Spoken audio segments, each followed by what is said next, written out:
somente crer, tudo é possível. Somente crer. É o hino da noiva, é o hino que mexe com o nosso coração, que unge a nossa fé. Cante esse hino ao levantar da cama, ao deitar. Aleluias.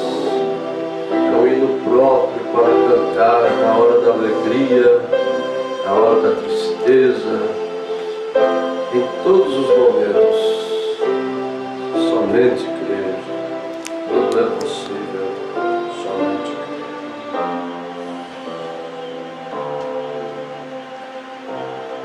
Nosso Deus, nós queremos rogar a Ti esta noite que o Senhor possa ungir mais uma vez aquilo que vamos falar. Meu Deus, estamos certos de que nunca temos saído de mãos vazias. Que o Senhor conhece nossas necessidades e já não somos o que éramos antes. Cada culto, o ouro recebe um toque do batedor. Cada dia estamos refletindo mais a imagem de Cristo. Esse é o desejo dos nossos corações. Em nome de Jesus, enquanto estudamos essa preciosa mensagem, estatura do varão perfeito, dê-nos graça, Senhor, para ler e comentar no mesmo espírito em que o profeta apregou para nós. Em nome de Jesus Cristo. Amém. Nós paramos no parágrafo 123, começando bem no meio do parágrafo, página 23. Ali onde diz é ou que sela, né? Quem deixou marcadinho. Estava meditando hoje, o profeta segue mais um pouquinho sobre o conhecimento. Terceiro degrau, a estatura do varão perfeito. Então ele diz: eu mesmo que selo. Preste bem atenção nisso aqui, que vai nos ajudar muito. Você bem sabe que um pneu vulcanizado sempre dura mais do que um pneu com emenda de cola sobre o outro. Os irmãos que têm carro, nós usamos dizer pneu recapado, né? Aqueles que eles apenas grudam a borda do pneu, colam ela ali, normalmente feito muito em caminhão, e vai andando, de repente aquela cola frouxa e sai todo aquele pedaceiro ali, e logo ele explode, né? Estoura. Há carros assim também. É uma coisa que nós cristãos nunca deveríamos fazer. Isso pode causar até um acidente na estrada, né? O pneu vulcanizado sempre dura mais que o pneu com emenda de cola sobre o outro. Mas por que o profeta está falando isso? O pneu que leva a emenda de cola, que é o recapado, ao correr, esquentar, aquela emenda afrouxa. E isso tem passado com as pessoas hoje em dia. Por que o profeta trouxe isso? Coloca o dedo em cima aí para nós parar um pouquinho aí em dia. Você sabe, irmãos, que a pregação do Evangelho, a pregação da mensagem, ela não pode ser como nós, ela ser um pneu recapado em nós, colado. O arrebatamento ser colado em mim. A vinda do profeta colar em mim. Ela tem que ser vulcanizada. Quando é vulcanizada, o pneu ele se torna o pneu inteiro. Ele não é dividido. O pneu recapado ele é dividido. Ele é aquela borda só ali, solta aquilo, descola, cai na rua. E nós não podemos crer no profeta a não ser no arrebatamento, em Jesus, a não ser dessa forma vulcanizada. Onde você e a palavra se funde. E você se torna a palavra. Jesus Cristo, Senhor Jesus Cristo, virá buscar a noiva palavra. A palavra em nós se funde em nós. Não apenas cola. Veja o que acontece aqui, quando o profeta disse, esse pneu que ele é recapado, quando começa a esquentar, a cola vai soltando. Não sei quem aqui, os irmãos, com certeza já pode ter passado essa experiência. É a coisa mais boa do mundo. Você está viajando assim, de repente você escuta aquilo soltar. Começa aquele barulhinho, plac, plac, plac, plac, de repente aquilo solta tudo. O pneu incha e daqui a pouco ele estoura, explode. Porque não está fundido. Agora, irmãos, o profeta disse, o pneu fundido, ele vai muito mais longe do que o pneu recapado. O pneu recapado ele é mais barato, mas dura muito menos. E o pneu fundido, eles te dão garantia de milhares de quilômetros. O que isso quer dizer para nós?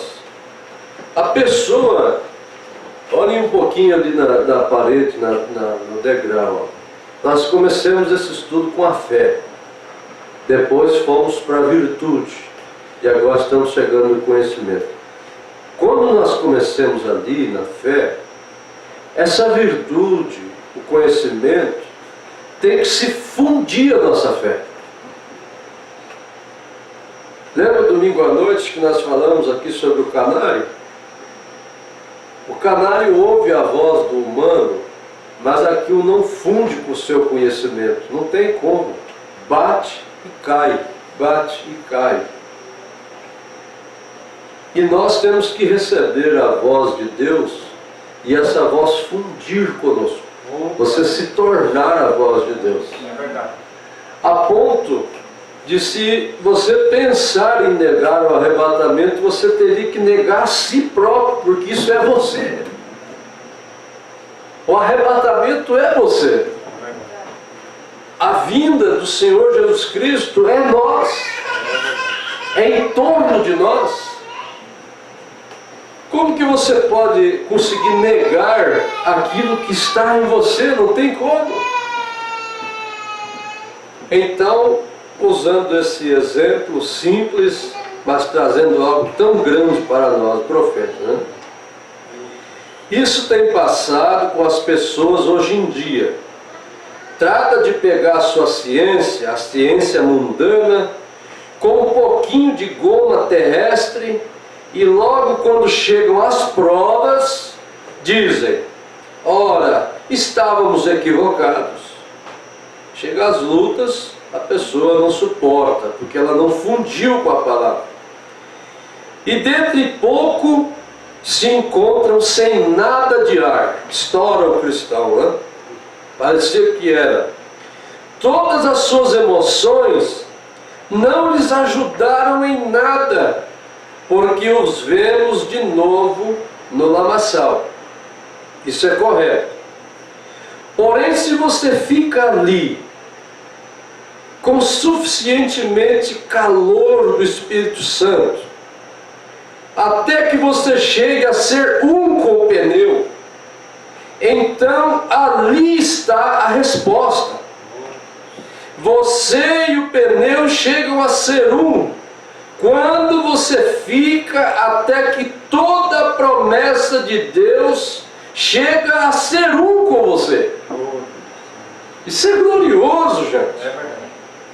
Então, acrescente isso à sua fé. Senão, não acrescente nada. É uma pena. As pessoas do mundo, o incrédulo, ele funde com ele a incredulidade. Fica um pneuzão forte, mas do mundo. Vai longe, vai, faz coisas horríveis, vai longe, até estourar. Agora, se nós sermos um com Cristo, nós somos um pneu que vai rodar até o rápido.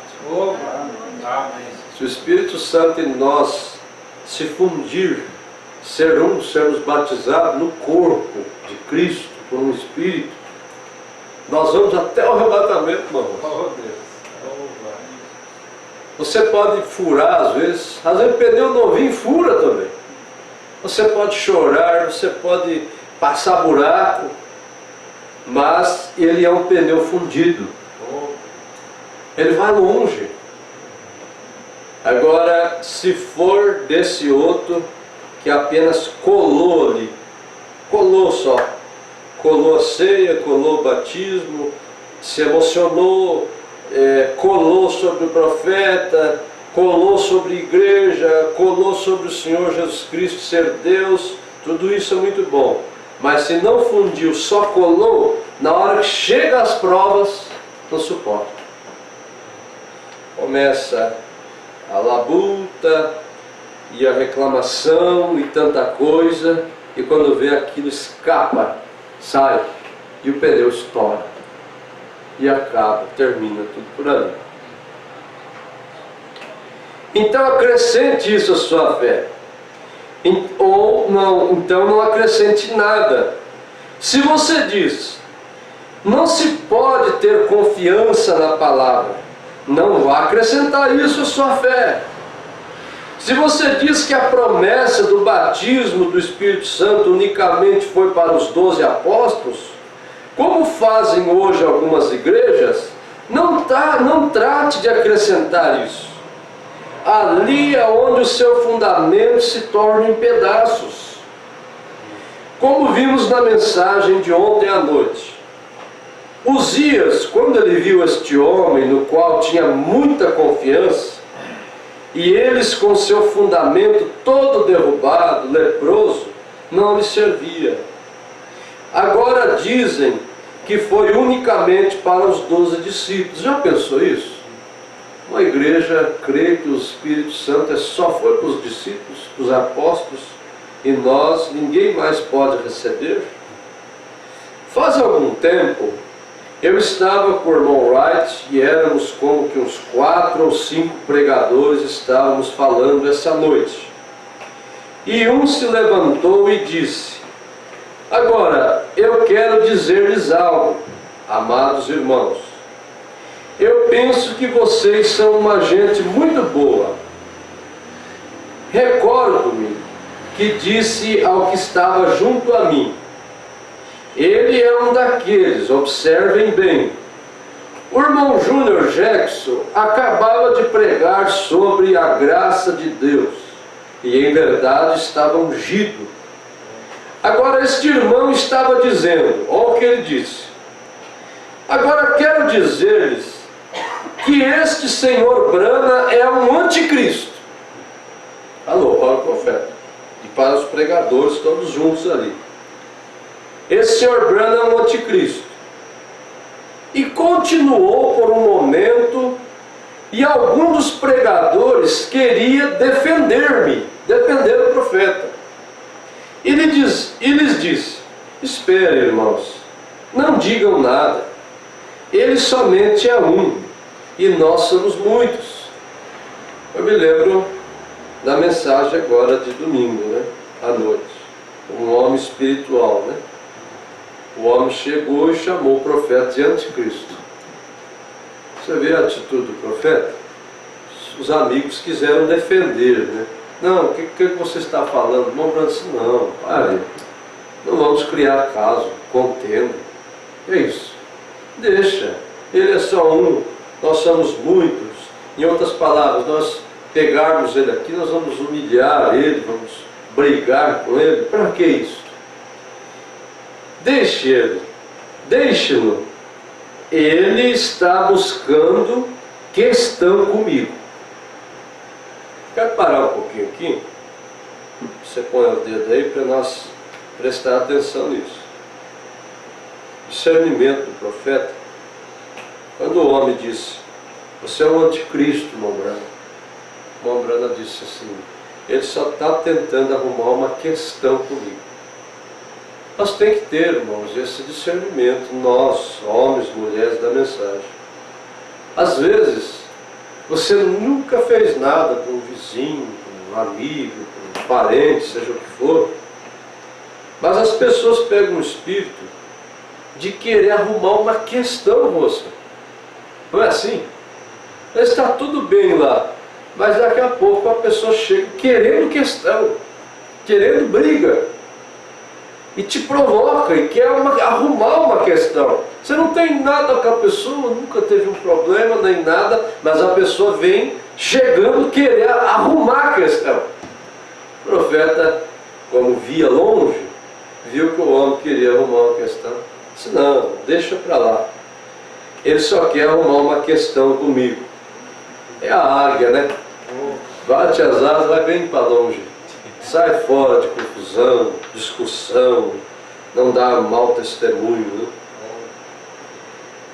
A verdade é que eu mesmo queria lhe responder. O profeta estava tão seguro, né? Tão seguro. Chamou ele antes de Cristo, mas ele estava tão seguro. Pode chamar essa mensagem de heresia, pode chamar esse profeta de falso profeta, pode chamar você de falso, mas é tão bom quando você está seguro. Mombrana, você é o anticristo. Mombrana estava seguro. Deixa ele falar. Deixa ele falar. Daqui a pouco eu vou conversar com ele. Ele tinha segurança do que ele estava fazendo. Ele tinha certeza do que ele estava fazendo. 128. E ele continuou dizendo: quanto ao batismo do Espírito Santo, a Bíblia diz que somente 12 receberam o batismo do Espírito Santo. E quanto à cura divina, somente os 12 receberam o dom de cura divina. Nós falamos onde a Bíblia fala e guardamos silêncio onde a Bíblia guarda silêncio. E o profeta disse: deixei que ele falasse por meia hora. E então eu disse: espere um momentinho. Eu tenho anotado tantas acusações, dê-me oportunidade de responder alguma delas. Então falei à congregação. Agora, o senhor acaba de dizer que ele fala onde a Bíblia fala e que a sua igreja guarda silêncio onde a Bíblia guarda silêncio. Todos vocês são testemunhas. E responderam: sim. Então disse: agora, ele tem dito que somente os 12 receberam o Espírito Santo. A minha Bíblia me diz que houve 120 na primeira vez. Amém. Essa classe de ciência se lança para fora. Continuei. Então suponho que Paulo não recebeu o Espírito Santo quando disse que havia recebido. E que tal Atos 8, quando Filipe pregou aos samaritanos e havendo sido batizado no nome de Jesus, o Espírito Santo ainda não havia caído sobre eles, quando enviaram a Pedro e a João, os quais vieram e lhe impuseram as mãos para que recebesse o Espírito Santo? Estavam eles entre os 12? E além do mais, no capítulo 10 de Atos, quando Pedro estava no sótão e viu a visão de ir à casa de Cornélio. Atos 10, verso 44. Preste atenção nesse Atos 10, 44. Ó. Estando ainda falando Pedro essas palavras, o Espírito Santo caiu sobre todos os que ouviram o sermão. Sabe por que há pessoas que pensam que só os 12 discípulos receberam o Espírito Santo? Porque as pessoas pensam que quem recebe o Espírito Santo é aquele que fala em línguas, ou é aquele que faz um grande barulho lá no culto. Você vê que o apóstolo São Pedro, Atos 10, ele estava pregando um sermão e de repente o Espírito Santo caiu naqueles que estavam ouvindo. Outra hora, o apóstolo São Paulo veio e colocou as mãos sobre as pessoas para que eles recebessem o Espírito Santo. O profeta disse na mensagem Torre de Babel que não existe uma regra para receber o Espírito Santo. Não é todo mundo tem que vir aqui para colocar a mão em cima e você receber o Espírito Santo. Você recebe, talvez muitos de nós recebemos o Espírito Santo lá na sua casa. Lá quando você abriu a porta do coração e decidiu no seu coração crer, aceitar a mensagem da hora, você recebeu o Espírito Santo. Às vezes foi num culto, às vezes foi na hora de choro. Aquele homem recebeu o Espírito Santo lá dentro de um chiqueiro. E o outro chegou e disse para ele: onde você recebeu isso? Ele disse: você quer mesmo saber? Eu te levo lá. Então me leve. Pegou o homem pelo braço, foram para o sítio, foram lá na fazenda. Chegaram lá, estava lá o chiqueiro. O homem já foi tirando a bota assim e falou: mas o senhor vai sujar um pouco. E o outro olhando assim, e ele entrou lá dentro da lama, e a lama até no joelho assim. Disse: venha cá. O homem disse: não, aí eu não vou. Ele disse: mas foi bem aqui que eu recebi o Espírito Santo. Amém? Amém. Agora, ninguém recebe o Espírito Santo dentro do cinema. Lá não recebe. Lá recebe o Espírito do diabo. Lá é um cenáculo para receber demônios. Ninguém recebe o Espírito de Cristo no coração na frente de uma televisão assistindo novela. Ali recebe outros espíritos. Ninguém recebe o Espírito Santo vendo revistas. Você recebe o Espírito Santo quando você crê na palavra. Quando você abre o coração para receber a mensagem da hora. Nos dias de Lutero, as pessoas que recebiam o Espírito Santo eram as pessoas que criam na mensagem do dia, que era de Lutero. Nos dias de Wesley, quem recebeu aquela porção dobrada ali para receber os dons do Espírito Santo, a era pentecostal, foi quem aceitou a mensagem de Wesley. Agora eu pergunto, a mensagem de Lutero foi maravilhosa. Ela mostrou todos os erros da Igreja Católica lá no seu dia. Mas foi um pão que caiu do céu, mas que mofou. Foi lá para aquele dia. Hoje, olha ali a Igreja Luterana, o que aconteceu com eles. Tem imagens dentro da igreja. Tem mulher de calça comprida. Há 100 anos atrás, uma mulher católica não usava calça comprida. Quem aqui tem avós, tudo, mães, até sabe disso. Não usava, não cortava seu cabelo, muito rara que usava as joias. Hoje a igreja que se chamou de protestante, que protestou contra o catolicismo, está pior. E o irmão Branham profetizou numa mensagem: o que a igreja católica demorou 2000 anos para ser, a denominação não vai demorar 100. E olha a condição que eles estão. Mulheres na plataforma pregando que os homens têm até que baixar a cabeça lá embaixo, porque as suas saias, se elas se mexem um pouco ali na plataforma, para lá e para cá, os irmãos têm que baixar a cabeça. Perdem às vezes, né?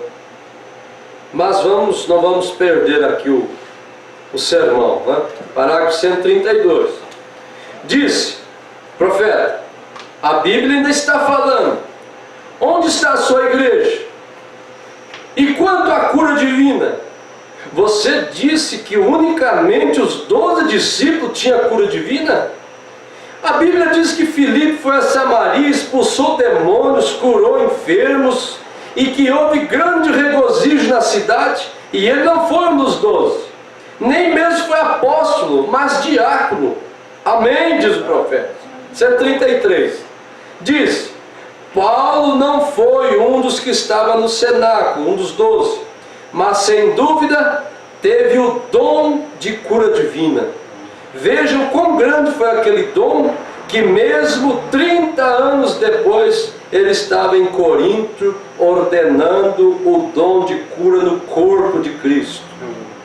Agora, aquela ciência que a gente tira de um livro, é melhor lançá-la no lixo, diz o profeta, e obter essa ciência na qual Deus diz: é o mesmo ontem, hoje e para sempre.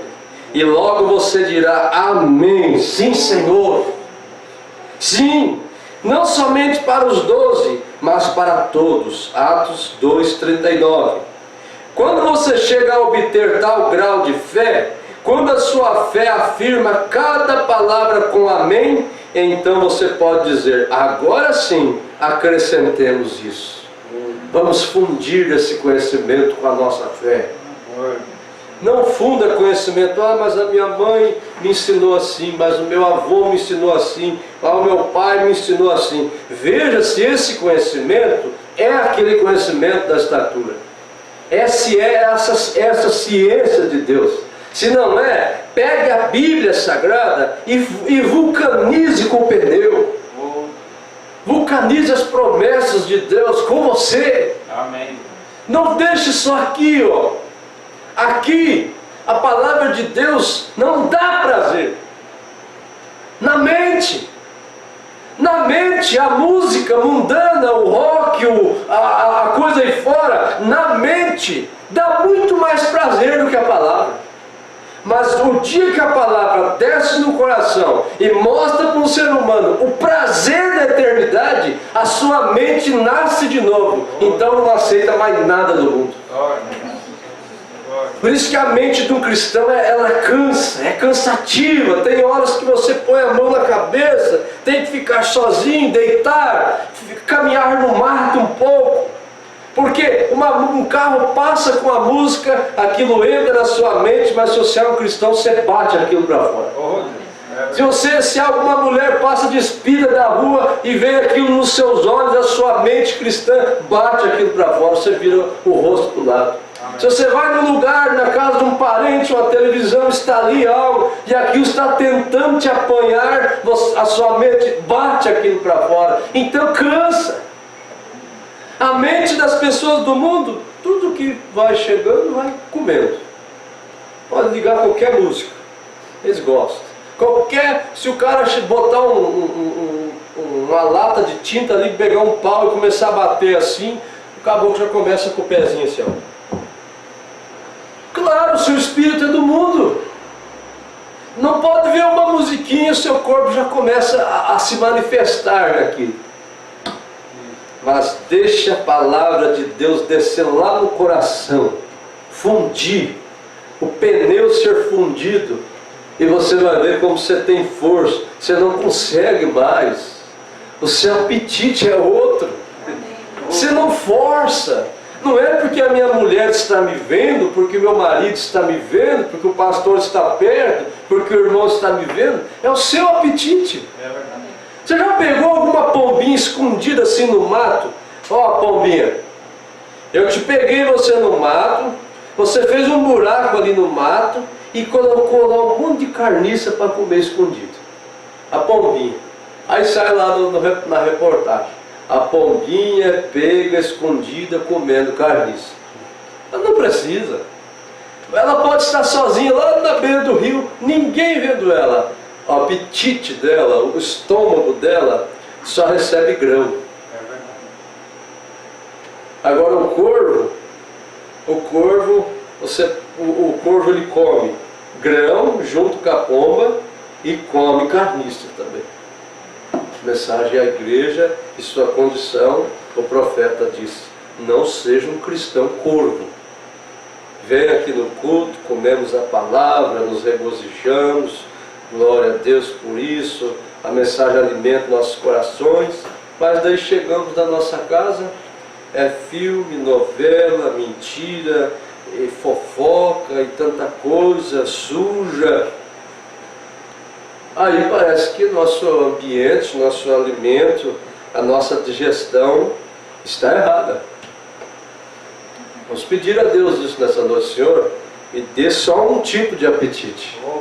Que eu nasça de novo, que minha alma possa fundir com a Tua palavra, com o pneu, para me ser um com o Senhor. Agora, o profeta começa a entrar aqui, no 135, termina o assunto sobre conhecimento, e agora entramos sobre temperança. Esse é um degrau que nós vamos sentir Deus esfolar nós um pouquinho. Porque para subir, irmãos, esse degrau de temperança e paciência, para fundir ali, a pessoa tem que querer o arrebatamento lá no fundo da alma, tem que ter revelação da vinda de Cristo. Porque se nós, eu digo nós, não você, se nós formos pessoas que estamos apenas desejando frequentar a igreja, desejando simplesmente dizer que temos uma religião, nunca vamos dar conta de chegar a temperança e paciência. Vocês vão ver, seguindo a leitura, vamos ver o quanto isso é importante para um cristão. Inclusive, os irmãos que gostam de anotar aí, anote bem essa frase. Um dos maiores sinais de que nós temos recebido o Espírito Santo é que a nossa temperança não é descontrolada. Nós não somos homens, nós somos nervosos, somos, nós somos às vezes brutos, somos, erramos, mas você não tem uma temperança descontrolada. Se você vai além, você volta para acertar aquilo, você consegue perdoar, você tem temperança, você não é uma pessoa sem limites. Parágrafo 135. Agora, em quarto lugar, agora teremos que apressar-nos, mas me sinto tão cômodo e feliz estando aqui de pé, falando dele. Amém. Eu também me sinto tão feliz de estar aqui de pé. Talvez, irmão Jacir, enquanto um político nessa hora está em pé, mentindo, dando promessas para o Brasil que vai melhorar, talvez nessa hora um cantor está num palco fazendo um show. Talvez mulheres estão nessa hora com seus saltos altos, dançando num show por aí. Nós estamos aqui falando dele, ouvindo dele, aprendendo do Senhor. Aleluia. O profeta disse: isso me faz tão feliz no meu coração. Deus resgatou a nossa alma perdida, e aqui estamos, falando dele. Glória a Jesus, glória a Deus. Mas em quarto lugar, e a ciência, temperança. Temos chegado à temperança. Primeiro se necessita de fé, e logo a fé se acrescenta a virtude, que é o poder, se é virtude correta. E logo se acrescenta ciência, se é ciência correta. E agora queremos acrescentar-lhe temperança. Vamos entrar nisto, mais uns 5 minutos para nós orar. Esta temperança aqui, da estatura do varão perfeito, não quer dizer cessar de tomar álcool. Temperança não significa o remédio para o que toma álcool, ao menos neste caso. Esta é a temperança bíblica. Temperança tem a ver com o nosso temperamento. com a nossa maneira de responder às pessoas, com a nossa maneira de corrigir as pessoas, com a nossa maneira de tratar as pessoas. Temperança do Espírito Santo. O álcool simplesmente é um dos vícios da carne, mas nós estamos falando da temperança do Espírito Santo. E isso significa, agora, como diz o profeta, vestimos as nossas jaquetas à prova de choque. Olha o que significa temperança. Como controlar a língua e não ser um charlatão. Como controlar a língua e não ser um charlatão. Já percebeu que às vezes, irmãos, nós não temos muito controle na nossa língua? Às vezes, algo precisa ser corrigido, mas nós esperamos a hora que nós estamos com temperamento nervoso para corrigir. Aí nós feremos as pessoas, nós magoamos as pessoas, nós falamos palavras que é pior que uma agressão. A temperança bíblica é para nos dar controle da nossa língua. Amém. E não sermos um charlatão, um mandão, um comandante. O verdadeiro marido, cabeça de uma casa, ele não precisa ser um comandante, um mandão, porque na minha casa é eu que mando e a coisa é assim, e não precisa. É só ele ficar no seu posto do dever. Sua esposa ficando no posto do dever dela, não precisa nem haver alteração de voz. Há diálogo ali. A coisa altera é quando às vezes um sai do seu posto do dever, um ou outro sai do seu posto do dever. Mas o Espírito Santo vem, essa temperança bíblica é para nós não ser um charlatão, um língua descontrolada. Meu Deus, a gente tem que pedir a Deus graça nessa hora, né? Nesse culto de oração nós poderíamos colocar isso muito forte em nossos corações. Senhor, que eu não seja uma pessoa de língua descontrolada, falar as coisas com raiva, amaldiçoar pessoas. Às vezes uma pessoa nos causa mal, causa mesmo. E pode escrever aí, você que é cristão, se prepare para sofrer decepções, calúnias, pessoa falando mal da gente. Às vezes você lutando, derramando lágrima para viver uma vida correta, quando vê alguém está falando mal de você lá no seu trabalho, na sua família, qualquer coisa assim. E se você não tiver essa temperança do Espírito, aí você quer ir lá, quer tirar satisfação, e quem falou de mim, porque eu quero saber, porque não sei o quê. E aí acaba que quase que nós não temos diferença daquele que está falando mal de nós e de nós.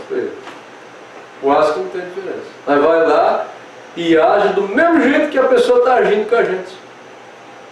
Essa não é a temperança bíblica. A temperança bíblica te dá controle. A outra coisa. Também nos ensina como controlar-nos. Isso é um segredo da temperança. Controle. Meu Deus, a gente vai se sentindo pequeno demais. Às vezes uma criança faz a gente perder o controle. Você perde o controle. Meu Deus. Uma coisinha de nada às vezes. Às vezes a resposta de uma esposa cansada faz o marido perder o controle. Não entende. Não entende que ela é humana. Às vezes o marido passa o dia inteiro aguentando desaforo no serviço, aguentando coisa lá fora. Aí chega em casa um pouco estressado. Uma coisinha que o marido contraria, a esposa perde todo o controle. E dizemos que somos cristãos, estamos esperando o arrebatamento. Nós deveríamos orar nessa noite: Senhor, eu quero, no meu coração, aquela temperança ali.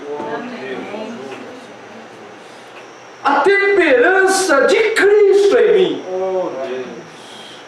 Para não ser um homem ofensivo às pessoas, um briguento, um difamador, um homem de língua afiada, uma mulher de língua afiada. E nós, que coisa preciosa para se pedir nesse dia de oração. Olha, se você pedir R$1 milhão hoje, Deus chacoalha a cabeça, porque talvez se você ganhasse 1 milhão, você se perderia no abismo. Mas você pediu que está ali, ó, aquilo ali é necessidade. Não é verdade? E Deus prometeu suprir a nossa necessidade. Eu tenho necessidade disso. Nós precisamos orar a Deus para isso. Agora, você está ouvindo. Se isso apenas vem de você aqui, você sai ali fora, não dá nem bola para a reunião, é a mesma coisa, uma hora dessa esse pneu estoura. Também nos ensina como controlarmos e não perder a paciência com todo mundo. Meu Deus, perder a paciência tão rápido, né? Muitos vamos cair da carreira mesmo antes de começar. E logo nos perguntamos, olha aqui, ó. E logo nos perguntamos: por que Deus não está em sua igreja operando maravilhas e demais coisas como antes? Que é um detalhe aqui, irmãos. Aí você pergunta: mas pastor, por que lá nas denominações tem curas lá que é testemunhos e tremendos? Não que aqui nós não tenhamos, temos muito. Sabe por quê? É que conosco Deus não opera de qualquer jeito, justamente para nós não cair no abismo. Se nós estivermos vivendo uma vida de qualquer forma e Deus te abençoasse, se você fosse bem na coisa, você se perderia. Mas um filho de Deus é assim: se você anda desagradando a Deus, você não pode ir muito longe. Deus puxa teu tapete. Agora a turma por aí vive de qualquer jeito, pastor com 2, 3 mulheres, aquela coisa toda, a igreja com política, e ora lá pelo canceroso, e o canceroso sai curado, e a igreja sai famosa no Brasil todo. Mas é falta do quê? É falta da palavra lá dentro. E por que as pessoas aí fora conseguem as coisas facilmente e parece que conosco a peleja é? Porque Deus não nos dá de qualquer maneira. Deus prefere ver nós firme na palavra, às vezes simplesinho, não tendo muitas coisas dessa vida, mas Ele sabe: ó, meu filho, minha filha está no posto dever para o arrebatamento. Do que Ele te dá, tudo que te dá, e você vai cada vez caindo no abismo. Isso nós temos que pensar, né?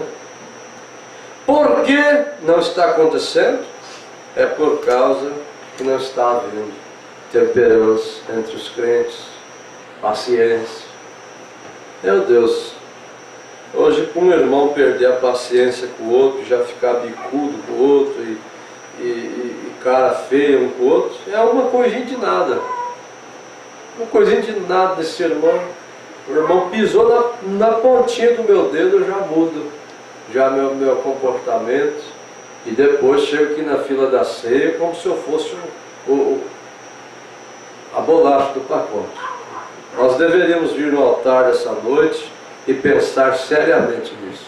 E perceber uma coisa: quanto mais em cima da pirâmide, mais vai se afunilando. Tem gente que vai conseguir chegar até o conhecimento. Quando chegar na temperança, vai apertando. Não vai querer. Não vai conseguir. Tem que querer muito. Tem que abrir o coração, sofrer o dano. Aprendermos a perdoar, a amar, sofrer o dano mesmo. Aprender a controlar, e às vezes tendo o direito de falar, mas ficar calado. Assim Deus vai nos ajudar. Amém? Nós vamos ler a Bíblia, ficamos em pé. nós paramos ali. Deixe-me ver aonde nós paramos. Isso. Ó, semana que vem, 137, ainda sobre temperança. Vamos ler onde sempre lemos, Hebreus 4, verso 14.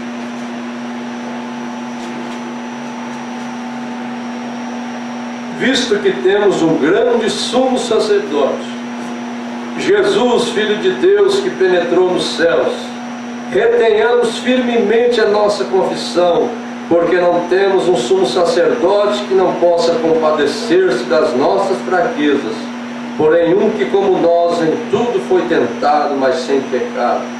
Cheguemos, pois, com confiança ao trono da graça, para que possamos alcançar misericórdia e achar graça, a fim de sermos ajudados em tempo oportuno. Amém? Amém. Vamos vir ao altar, quem deseja, e vamos orar a Deus. Você deseja orar ou virar sua cadeira? Pedido de oração por Ivani Usado e Lúcia Beltrame, que está com câncer de pele. Eu também peço oração. Amanhã saímos para o roteiro da ceia, levar a ceia aos nossos irmãos. Vamos orar, irmãos. Fique à vontade. Quem deseja vir do altar ou virar sua cabeça. Vamos pensar no que nós temos ouvido nessa noite. Vamos pensar nisso. Eu preciso subir esse degrau. Eu preciso subir esse degrau. Você precisa também alcançar essa temperança, subir, nosso caminho para cima, controle na língua, controle do comportamento.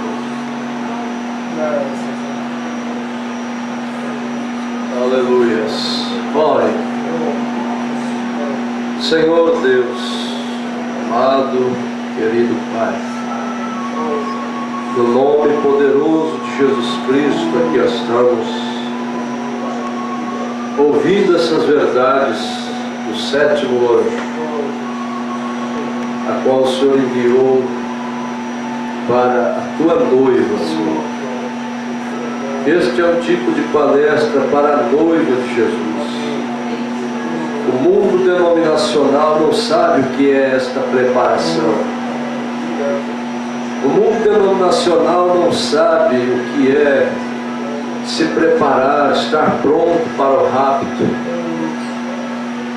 A preocupação tem sido dinheiro, tem sido riquezas, tem sido coisas deste mundo, mas a noiva do Senhor tem recebido palavras e palavras de preparação. Aleluias. A noiva de Jesus não tem só uma linha na mensagem, linha dos trovões, linha de selos, linha só de cura, linha disso ou daquilo. Nós cremos em toda a mensagem. Aleluias. E nós não queremos apenas ser curados ou termos um dom de cantar, um dom de curar. Nós queremos a estatura de Cristo.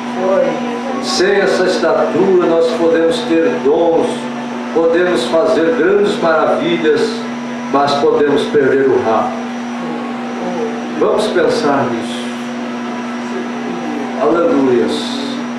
É hora, é noite de derramar nossos corações ao Senhor.